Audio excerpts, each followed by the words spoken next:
Hey guys, welcome to Boxing Squared for boxing news and views from around the internet. The rising Uzbek prospect Bakhodir Jalolov has advanced to 11-0 following a highlight reel stoppage of Jack Mulwayi in round 8 of their 8-round fight, which was the main event for a ShoBox card in the United States. So this was a pretty spectacular finish. Mullaway laid out with a big left hand, and that was the signature, the calling card of Bakhodir Jalolov all night. And we'll come to a few things I'd like to see him working on a little bit later on, but we'll wrap up the action. We'll start with the good, because the left hand, it was money basically from round 2. Pretty sedate start to the fight. You had Jalalov boxing and moving, feeling out Jack Mulwayi, getting a bit of a read on him, and from round 2, really he started to detonate that left hand, either sweeping lefts, straight lefts. He was working in left hands to the body as well, sometimes the left uppercut, and it was all lefts all the time, and it was a case that Jack Mulwayi, pretty much through the course of this fight, just couldn't get out of the way. He was eating left hands like Tic Tacs every single round, and you could see it was starting to wear him down, and he was down pretty much at the end of round 6, pretty much on the bell. Big left hook dropped him there, and by round 7 his legs looked like they were pretty shaky, and that this was probably not going to go the distance. For the first 4 rounds he held up to these big left hands, but it was taking a toll.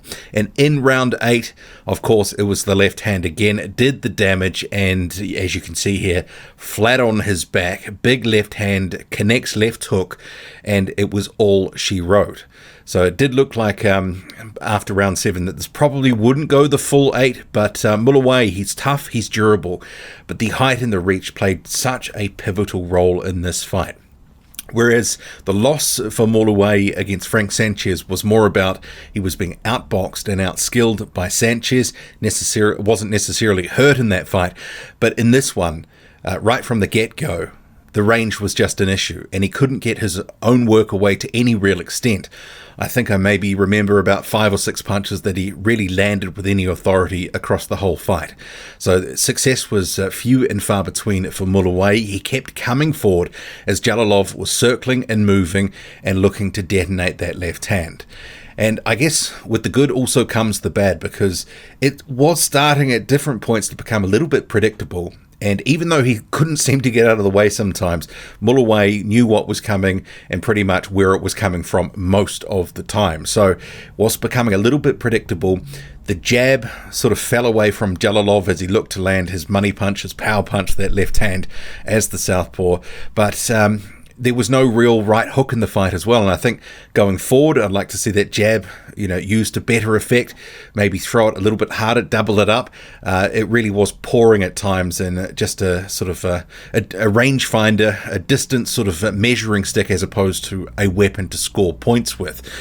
In terms of the right hook, non-existent, but the left uppercut, both to body and head, was good. The body work in general, when he was throwing body shots, really did seem to take the stuffing out of Jack Mulwayi.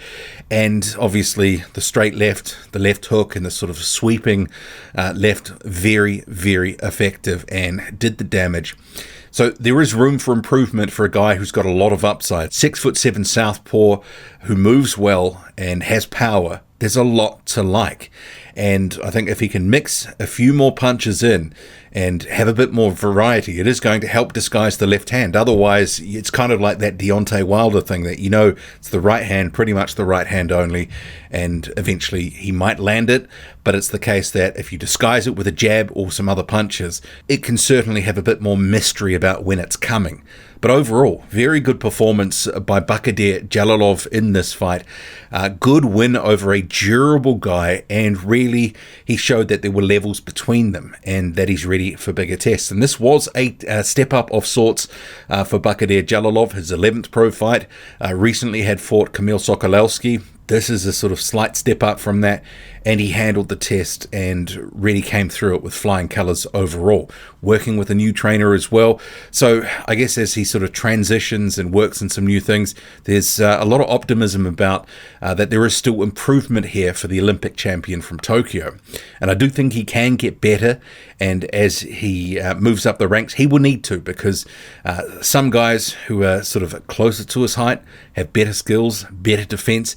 They're going to be able to take the power, or at least be able to defend against it to some extent better than Jack Mulwayi. So he's going to need to develop a few more sort of strings to his bow, as it were. But this is a good progression fight, a good development fight. It was a good win. To the other fight on the televised portion of the card. So there was a third heavyweight fight on the card. Joe Jones versus Amron Sands. Haven't caught the result. It wasn't on the broadcast that I could see, or the telecast that I caught. But George Arias versus Alante Green. So Arias getting the decision. So a split decision win for him. 78-74, 77-75, and for Green 77-75. So I had it 5 rounds to 3. I just thought George Arias just did a bit more in most of the rounds and generally landed the more eye-catching and telling punches in the fight. But Green, he was tough, he was durable, he kept coming. He could have been a bit more active, and as Arias faded late in the fight, the last couple of rounds, Green was certainly more in it, and I think that sort of pushed those cards a lot more closer, and potentially on that one sort of pushed him out in front. But George Arias, he moves on here. He advances to, 17-18-0, remains undefeated. But there is a question, because George Arias, the boxing was good, but there's a question mark about what happens when he goes up levels. Bearing in mind, he's getting a split decision win here, and not exactly beating up a guy in Alante Green who's got aspirations at cruiserweight. And you heard that right. He's looking to go down to cruiserweight, where he thinks it's his best weight. And Arias, shaded some rounds. There were some close rounds. He didn't really hurt him with anything. There wasn't really sort of rounds where he's beating him up. There was certainly some rounds where he's landing some eye-catching shots. But for a guy who has aspirations to do much more in the heavyweight division, it was just a so-so performance. I didn't sort of walk away from after having watched that fight going, wow, he's going somewhere in the heavyweight division. And against a lightly regarded guy in Alante Green, who actually, one of the judges scored it for him, and he didn't really put it on him. He didn't really sort of entertain us and dominate in the way that maybe some people would have liked to have seen. You have question marks about how far he can go, and obviously the power is a question. He's not a big puncher, and the further up you go, and especially if you're a shorter heavyweight like George Arias, it's going to get harder and harder. So question marks about where his ceiling is, especially given this performance against the guy who's got designs on doing something at cruiserweight. But yeah, it was a decent enough performance, workmanlike, but obviously, not stellar. What did you make of the fights if you caught them? Jalalov sparks out Jack Mulwayi. George Arias gets a split decision win. Drop a comment, loud and often. Hit like, hit subscribe. Follow me on Twitter, boxing_squared. I'm